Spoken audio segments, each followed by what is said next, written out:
Some disclaimers before we begin. 1. There may be some background noise, and 2. This is being recorded live, so expect some mistakes.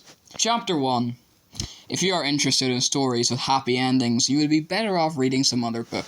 In this book, not only is there no happy ending, there is no happy beginning and very few happy things in the middle.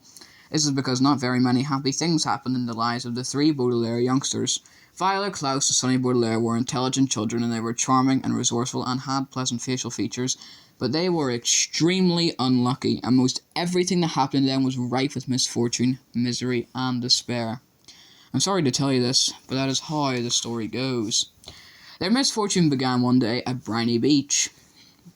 The three Baudelaire children lived with their parents in an enormous mansion at the heart of a dirty and busy city, and occasionally their parents gave them permission to take a rickety trolley. The word rickety, you probably know here, means unsteady or likely to collapse, alone to the seashore, where they would spend the day as a sort of vacation as long as they were home for dinner. This particular morning it was grey and cloudy, which didn't bother the Baudelaire youngsters one bit. When it was hot and sunny, Briny Beach was crowded with tourists, and it was impossible to find a good place to lay one's blanket. On grey and cloudy days, the Baudelaires had the beach to themselves to do what they liked. Violet Baudelaire, the eldest, liked to skip rocks. Like most 14-year-olds, she was right-handed, so the rocks skipped farther across the murky water when Violet used her right hand than when she used her left. As she skipped rocks, she was looking out at the horizon, thinking about an invention she wanted to build. Anyone who knew Violet well could tell she was thinking hard, because her long hair was tied up in a ribbon to keep it out of her eyes. Violet had a real knack for inventing and building strange devices, so her brain was often filled with images of pulleys, levers, and gears, and she never wanted to be distracted by something as trivial as her hair. This morning she was thinking about how to construct a device that could retrieve a rock after you had skipped it into the ocean. Klaus Baudelaire, the middle child and the only boy, liked to examine creatures in tide pools. Klaus was a little older than 12 and wore glasses, which made him look intelligent. He was intelligent. The Baudelaire parents had an enormous library in their mansion, a room filled with thousands of books on nearly every subject.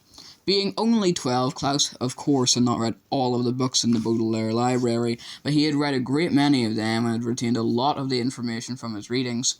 He knew how to tell an alligator from a crocodile. He knew who killed Julius Caesar, and he knew much about the tiny, slimy animals found at Briny Beach, which he was examining now. Sonny Baudelaire, the youngest, liked to bite things. She was an infant and very small for her age, scarcely larger than a boot. While she lacked in size, however, she made up for with the size and sharpness of her 4 teeth.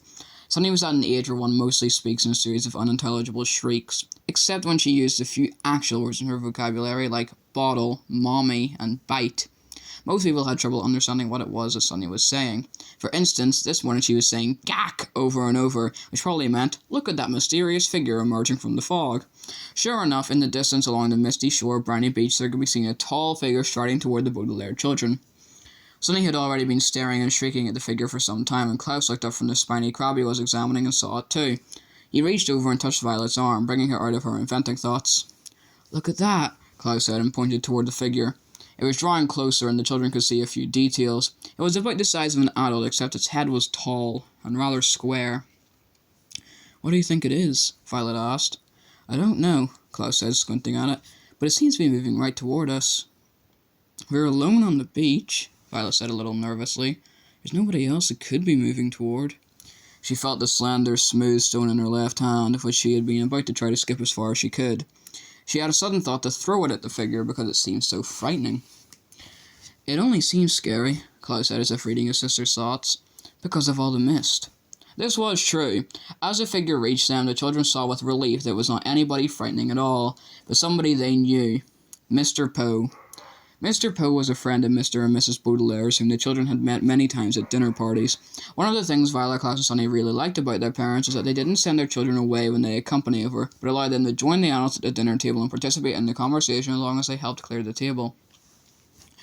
The children remembered Mr. Poe because he always had a cold and was constantly excusing himself from the table to have a fit of coughing in the next room. Mr. Poe took off his top hat, which had made his head look large and square in the fog, and stood for a moment, coughing loudly into a white handkerchief. Violet and Klaus moved forward to shake his hand and say, "How do you do?" "How do you do?" said Violet. "How do you do?" said Klaus. "Oh, do yow," said Sonny. "Fine, thank you," said Mr. Poe, but he looked very sad. For a few seconds nobody said anything, and the children wondered what Mr. Poe was doing there at Briny Beach when he should have been at the bank in the city, where he worked. He was not dressed for the beach.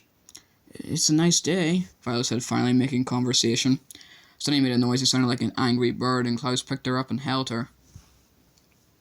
"Yes, it is a nice day," Mr. Poe said absently, staring out at the empty beach. "I'm afraid I have some very bad news for you children."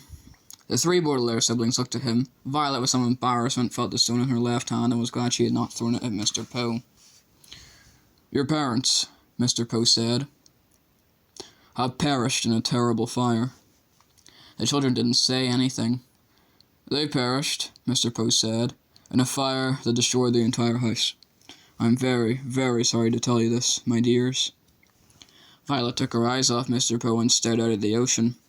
Mr. Poe had never called the Baudelaire children "my dears" before.